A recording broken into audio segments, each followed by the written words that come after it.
मिनश्शैतानिर्रजीम बिस्मिल्लाहिर्रहमानिर्रहीम। आज के मुस्लिम आरक्षण की मांग को लेकर लिए जा रहे धरने में मौजूद निवृत्ति सांघवी साहब मुस्लिम आरक्षण की साइट को लेकर, मुस्लिम आरक्षण की मांग को लेकर एहतजाजी धरना मजलिस इत्तेहाद और मुस्लिमीन के शहर सदर जनाब अखिल साहब, मूसा खान पठान साहब, साबिर पटेल साहब, मुकरम जागीरदार साहब, मैं डाइस से माफी के साथ माफी चाहता हूं तमाम का नाम लेकर, क्योंकि ऑलरेडी बहुत देर से सामने लोग बैठे हुए हैं। आप तमाम से माफी चाहता हूं और सामने मौजूद बुजुर्गों, दोस्तों, नौजवान साथियों से मैं आपको ये बताना चाहता हूं कि हम जिस मुल्क में रह रहे हैं, ये मुल्क आजाद मुल्क है, आजाद भारत है। आज से 76 साल पहले हम गुलामी की जंजीरों में जकड़े हुए थे। आज यकीनन हम आजाद भारत में हैं, लेकिन इसकी आजादी को हासिल करने के लिए कई सदियों तक इस मुल्क के जियालों ने अपने जानों की कुर्बानी दी, तब जाकर ये मुल्क आजाद हुआ है। और आज जो लोग मुल्क पर हुकूमत कर रहे हैं, वो लोग उस वक्त अंग्रेजों के तलवे चाटा करते थे, उस वक्त वो लोग अंग्रेजों की गुलामी किया करते थे, अंग्रेजों को अपना आका माना करते थे। आज आप और हम अगर आरक्षण मांग रहे हैं तो उनसे मांग रहे हैं जो कि हकदार है, किराएदार की तरह आरक्षण मांग रहा है, और जो किराएदार है हकदार की तरह हम पर हुकूमत कर रहा है। अगर हमको आरक्षण चाहिए तो मांग कर नहीं, छीन कर लेना पड़ेगा। और उसके लिए क्या करना पड़ेगा? उसके लिए यह करना पड़ेगा कि अगर हमको डॉक्टर बाबा साहब अम्बेडकर ने संविधान दिया तो चुप ऐसे ही नहीं दिया, संविधान ने हमको अधिकार दिए तो ऐसे ही नहीं दिए, हमको सबसे पहले वोट डालने का अधिकार मिला। क्या आप और हम सिर्फ वोट किसी को यहां से चुनकर जाके मजे करने के लिए करते हैं? क्या आप और हम वोट किसी के यहां पर किसी को बड़ा बनाने के लिए करते हैं? नहीं, हम अपना वोट अगर किसी को करते हैं तो हम अपने मसाइल की तर्जुमानी के लिए करते हैं। हम अगर किसी को वोट करते हैं तो वो असेंबली में जाकर हमारे मसाइल की तर्जुमानी हुकूमत से करेगा, इस नियत से करते हैं। लेकिन हो क्या रहा है? हम जिस किसी के साथ जा रहे हैं, कभी किसी के साथ जा रहे हैं। मैं आपको एक छोटी सी मिसाल देना चाहता हूं कि इस मुल्क को सन 1600 में ईस्ट इंडिया कंपनी भारत में आई। अगर कोई ये समझता है कि सन 1947 में हमारे मुल्क को आजादी मिली, यकीनन मिली होगी, लेकिन उसकी शुरुआत कब से हुई मैं आपको बताना चाह रहा हूं। सन 1600 में ईस्ट इंडिया कंपनी भारत में आई। उसमें सबसे पहले अगर कोई शहीद हुआ तो सिराजुद्दौला प्लासी की जंग में शहीद हुए, उसके बाद मीर कासिम शहीद हुए। भारत में सबसे ज्यादा अगर अंग्रेजों से किसी ने फाइट की है, अगर अंग्रेजों से किसी ने लड़ा है तो मुसलमानों ने लड़ा है। आप मेरे इस बात को गलत मत लीजिए, वो इसीलिए कह रहा हूं क्योंकि भारत के तकरीबन हिस्से पर मुसलमानों का कब्जा था, मुसलमानों की हुक्मरानी थी, मुसलमान यहाँ के जागीरदार थे, मुसलमान यहाँ के बादशाह थे। इसलिए सबसे ज्यादा अगर अंग्रेजों से किसी ने लड़ा तो मुसलमानों ने लड़ा। नौजवानों, पंडित जवाहरलाल नेहरू का एक कौल था कि अगर किसी कौम को तबाह बर्बाद करना है तो उस पर बम की गोलियां या बारूद मत डालो, बल्कि उस कौम की तारीख को मिटाओ। आज यही हो रहा है कि मुसलमानों की तारीख मिटाई गई। इसलिए आज घर मालिक अपने आप को किराएदार समझ रहा है, और उस वक्त जो अंग्रेजों के तलवे चाट रहे थे, आज वो अपने आप को इस मुल्क का मालिक समझ रहे हैं। यही वजह है कि अगर तारीख को भूलोगे तुम्हारा मुस्तकबिल तारीकी में चला जाएगा, अंधेरे में चला जाएगा। तुमको अपने आप को काबिल या तालीम याफ्ता ये आगे लेकर जाना है तो सबसे पहले अपनी तारीख को जानो, अपने इतिहास को जानो। अगर आप अपने इतिहास को जानेंगे तो अपने आप में मर्दानगी पैदा होगी और आपको पता चलेगा कि इस मुल्क के लिए हमने क्या क्या कुर्बानियां दी हैं। आज मुझसे पर बेशतर मुकर्रिरीन ने कहा कि वो तरबूज ने कुछ बोला कि मुसलमानों को आरक्षण नहीं मिल सकता धर्म के नाम पर। अरे अहमक हो, मुस्लिम धर्म नहीं है, धर्म इस्लाम है, मुस्लिम समाज है, मुस्लिम समाज है। वक्त वक्त की हुकूमतों ने मुसलमानों के और इस देश के अल्पसंख्यकों के पिछड़ेपन पर समितियां बनाई। हमारे मुल्क में रंगनाथ मिश्रा कमीशन बनाया गया, हमारे मुल्क में महमूदुर रहमान कमेटी बनाई गई, हमारे मुल्क में सच्चर समिति बनाई गई। आप अगर इन तीनों समितियों को पढ़ेंगे तो आपको पता चलेगा कि मुसलमानों की इस देश में कैसी हालत है। उन समितियों को अगर आप टटोलेंगे तो आपको पता चलेगा कि उस समिति में क्या कहा गया है कि अगर मुसलमानों को मेन स्ट्रीम में लाना है, मुसलमानों को देश की दूसरी अवाम के बराबर, दूसरे समाज के बराबर लाना है तो सबसे पहले मुसलमानों को रिजर्वेशन देना पड़ेगा। अगर रिजर्वेशन नहीं दिया जाएगा तो ये समाज देश के दलितों से भी ज्यादा बदतर हो जाएगा। रंगनाथ मिश्रा कमीशन ये कहता है कि देश के अल्पसंख्यकों को 15% आरक्षण दिया जाए और उन 15% आरक्षण में 10% आरक्षण बिलखुसूस मुसलमानों को दिया जाए और बाकी जो 5% रहेगा वो हमारे दूसरे अल्पसंख्यक भाई जिसमें सिख है और दूसरे तमाम माइनॉरिटीज है उनके लिए 5% और मुसलमानों के लिए 10%। इस तरह का जो रिकमेंडेशन है वो रंगनाथ मिश्रा कमीशन ने किया। रंगनाथ मिश्रा कमीशन कोई मुस्लिम तो नहीं थे कि हाँ मुस्लिम थे इसलिए 15% दे दो। उसके बाद महमूदुर रहमान कमेटी बनाई गई। महमूदुर रहमान कमेटी ने भी कहा कि मुसलमानों में माशी समाजी पिछड़ापन है, अगर इस पिछड़ेपन को दूर करना है तो मुसलमानों को आरक्षण देना पड़ेगा। अगर मुसलमानों को आरक्षण नहीं दिया गया तो मुसलमान और पिछड़ जाएंगे। इस देश की सबसे बड़ी अक़लियत, इस देश की सबसे बड़ी माइनॉरिटी पीछे रह जाएगी। क्या आपने और हमने इस मुल्क के लिए कुछ नहीं किया? क्या इस मुल्क की तरक्की में हमारा कोई रोल नहीं?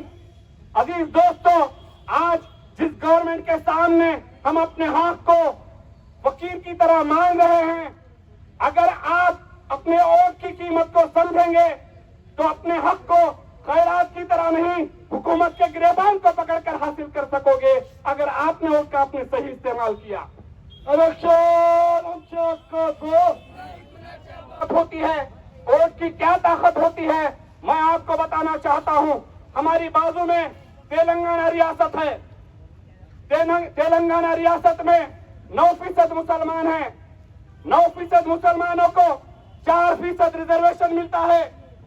9% मुसलमानों को 2200 करोड़ बजट मिलता है। लेकिन जिस रियासत में आप और मैं रहते हैं यहाँ पर 14% आबादी है।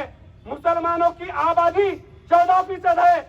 9% आबादी वाले मुसलमानों को 4% रिजर्वेशन मिल सकता है तो 14% आबादी वाले मुसलमानों को महाराष्ट्र में क्यों नहीं मिल सकता?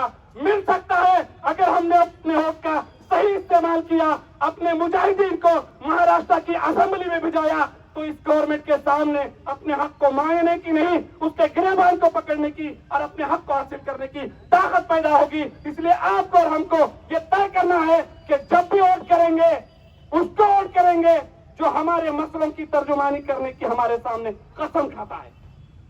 वोट क्या खैरात है जो कोई भी आए उसको दिए दे?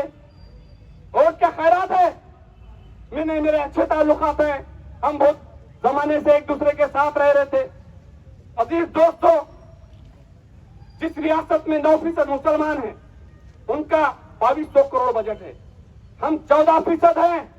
महाराष्ट्र में मुसलमानों की आबादी 14% है, हमारा बजट कितना? 250 करोड़।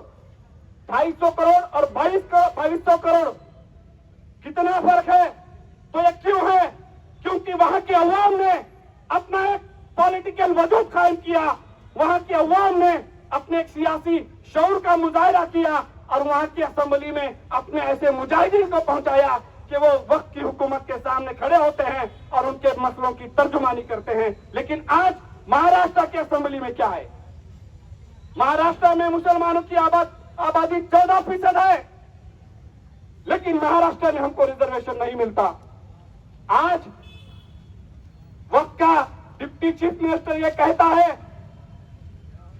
उस तरबूज को ये मेरा मैसेज है, कौन से कॉलेज से कौन से यूनिवर्सिटी से उसकी पढ़ाई हुई मुझे नहीं मालूम, लेकिन देश के हर समाज के पिछड़ेपन पर उसको आरक्षण दिया जा सकता है। सच्चर कमेटी की अगर रिपोर्ट पढ़ी जाएगी तो महमूदुर रहमान कमेटी के रिकमेंडेशन है, रंगनाथ मिश्रा कमीशन के रिकमेंडेशन है। तो अजीज दोस्तों, मेरा आपके के सामने कहने का मकसद यह है कि जिस चीज के लिए आप और हम आज जिद्दोजहद कर रहे हैं, ये जिद्दोजहद करने की जरूरत नहीं है। कभी भी ऐसा होता है कि अगर कोई कौम को कोई किसी समाज को आरक्षण देने की बात आती है तो वो समाज रास्ते पर उतरता है, गवर्नमेंट मान जाती है, लेकिन मसला जाकर कोर्ट में रुकता है। लेकिन हमारे साथ क्या हुआ? सुप्रीम कोर्ट ने कहा कि मुसलमानों का एम्पिरिकल डेटा है, मुसलमानों में पिछड़ापन है, मुसलमानों में एजुकेशन की कमी है, अगर इनको मेन स्ट्रीम में लाना है तो सुप्रीम कोर्ट ने कहा कि मुसलमानों को आरक्षण देना चाहिए। जिसको कोर्ट कहता है आरक्षण दे दो, गवर्नमेंट हमारे ताल्लुक से उनकी नीयतें साफ नहीं। राष्ट्रवादी कांग्रेस और कांग्रेस पार्टी की हुकूमत ने 5% आरक्षण देने का हमको लॉलीपॉप दिखाया, लेकिन जब शरद पवार दिल्ली को गए, नरेंद्र मोदी के सामने बैठकर कहते हैं कि मराठाओं को आरक्षण देना चाहिए, यकीनन मराठाओं को आरक्षण देना चाहिए, उसको हमारा विरोध नहीं है। लेकिन सवाल ये पैदा होता है कि जिस कौम को कोर्ट ने भी इजाजत दी हो कि इनको आरक्षण दे दो, उनको आरक्षण नहीं दिया जाता, इसका क्या मतलब है? कांग्रेस पार्टी दिल्ली को जाती है और ये कहती है कि मराठाओं को आरक्षण देना चाहिए, फिर मुसलमानों का क्या हुआ? क्या कांग्रेस पार्टी और राष्ट्रवादी पार्टी को सिर्फ हमको लॉलीपॉप दिखाना आता है? हमारे मसलों की हल कौन करेगा? अगर ये हमारे मसलों का हल नहीं करते हैं तो आपको और हमको ये सोचने की जरूरत है कि क्यों हम अपना एक पॉलिटिकल वजूद नहीं कायम करते। अजीज दोस्तों, आप बहुत देर से बैठे हुए हैं, मुझे भी लातूर जाना है, वहां पर प्रोग्राम चल रहे हैं ईद मिलादुन नबी के, मुझे वहां शिरकत करना है, बहुत ज्यादा फोन आ रहे हैं। ज्यादा आपके सामने बातें करने का मकसद नहीं है, बस आपको यह समझाना चाह रहा हूं कि निवृत्ति सांगवे साहब मुस्लिम आरक्षण के मुद्दे को लेकर यहाँ पर बैठे हैं। आप तमाम की जिम्मेदारी है कि इनके धरने में आप इनका साथ दे।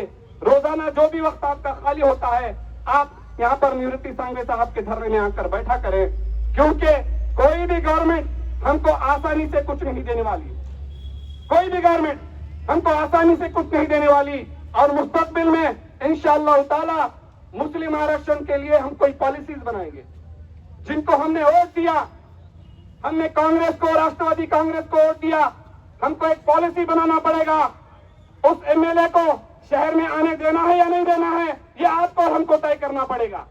इसलिए तय करना पड़ेगा कि आपके वोट पर मजे तो वो ले रहा है, लेकिन आपके मसले की तर्जुमानी वो नहीं कर रहा है। तो जी दोस्तों, आज आप तमाम लोग इस मुस्लिम आरक्षण के मोर्चे में शरीक हुए, आप तमाम को मैं शुक्रिया अदा करना चाहता हूं और यही कहना चाहता हूं कि कोई भी चीज आपको और हमें आसानी से नहीं मिलने वाली।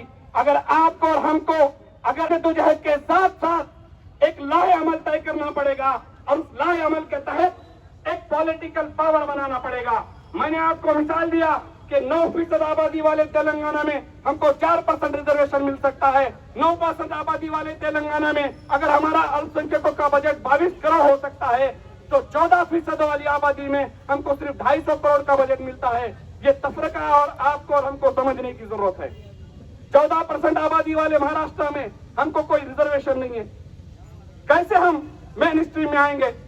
सच्चर समिति कहती है कि अगर आपको पहचानना है कि यह मुस्लिम इलाका है तो आप देखेंगे, सर्वे करेंगे तो गंदी नालियां होंगी, उस इलाके में बुरे जानवर यानी सुअर घूम रहे होंगे, नंगे बच्चे होंगे, कुपोषित बच्चे होंगे, हेल्थ फैसिलिटीज का वहां पे कोई इंतजाम नहीं होगा, तो आप समझ लेना कि ये इलाका मुसलमान है।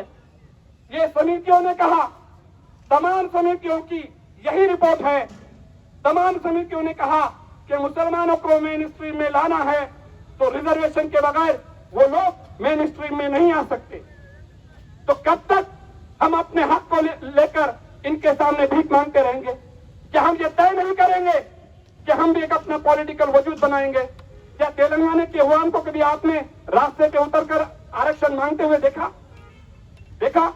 नहीं देखा। क्यों? क्योंकि वहां के अवाम ने उनके नुमाइंदगी करने वाले नुमाइंदों को असेंबली में भेजा है। वो रास्ते पे उतरकर कभी मुस्लिम आरक्षण की मांग नहीं किए। रास्ते पर उतरने का काम नेताओं का है। नेताओं का काम मजे करने का नहीं है। रास्ते पर उतरकर मसलों को हल करने का काम नेताओं का है।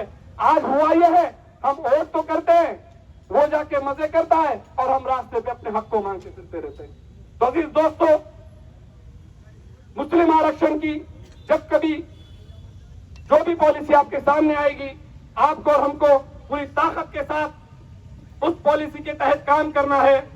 मुस्लिम आरक्षण का जो भी प्रोटेस्ट होगा उसको पूरी कामयाबी के साथ कामयाब करना है। और इस गवर्नमेंट की नीयत नेक नहीं है, ये आप और हम जानते हैं। अगर इस गवर्नमेंट की नीयत नेक होती तो हमको मुस्लिम आरक्षण अब तक मिला होता, क्योंकि हमारे सामने रोड़ा है ही नहीं। मुसलमानों के आरक्षण के सामने कोर्ट का भी कोई रोड़ा नहीं है। मराठों को आरक्षण नहीं मिलेगा क्योंकि कोर्ट का रोड़ा है। मुसलमानों को आरक्षण मिल सकता है, सुप्रीम कोर्ट का ऑर्डर है कि मुसलमानों के पिछड़ेपन को दूर करने के लिए उनको आरक्षण दे दो। तो अजीज दोस्तों, आप तमाम इस प्रोटेस्ट में शामिल हुए, मैं आपका शुक्रगुजार हूं। मुझे लातूर भी जाना है, ज्यादा बात न करते हुए मैं आपसे रुखसत लेना चाहता हूं। वाखिरुद दावाना अनिल हम्दुलिल्लाहि रब्बिल आलमीन। नारे तकबीर, अल्लाहु अकबर। नारे तकबीर, अल्लाहु अकबर। नारे तकबीर, अल्लाहु अकबर। जय हिंद। बहुत